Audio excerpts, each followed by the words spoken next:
Pemirsa, Densus 88 anti teror kembali menangkap dua terduga teroris di dua tempat berbeda Rabu malam. Menurut Kadip Humas Mabes Polri, Irjen Pol Anton Carlian, dua terduga teroris yang ditangkap ini tidak berkaitan dengan jaringan bom Tamrin, namun berkaitan dengan jaringan Santoso.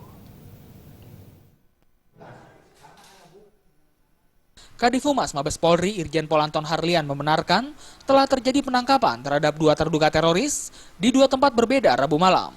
Dua terduga teroris itu ditangkap di wilayah Poso dan Jakarta. Menurut Anton, penangkapan ini tidak terkait dengan jaringan bom Tamrin, namun keduanya berkaitan dengan jaringan Santoso yang berada di Poso. Meski sudah menangkap, Anton masih merahasiakan identitas kedua terduga teroris tersebut. Menurut Anton, keduanya masih menjalani pemeriksaan selama 7 kali 24 jam untuk mengetahui yang bersangkutan terlibat atau tidak dalam jaringan teroris Santoso.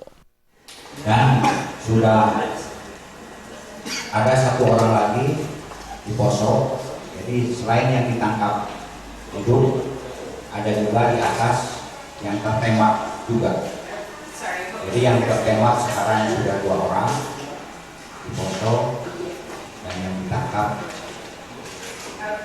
1 orang. Kemudian jaringan teroris Santoso kini menjadi bidikan Polri dan TNI. Apalagi pengejaran terhadap Santoso dan pengikutnya saat ini diintensifkan pasca teror bom di kawasan Tamrin, Jakarta Pusat 14 Februari lalu. Dalam pengejaran jaringan teroris Santoso, aparat keamanan berhasil menembak salah satu anak buah Santoso. Hingga saat ini pengejaran terhadap jaringan Santoso masih berlangsung. Dari Jakarta.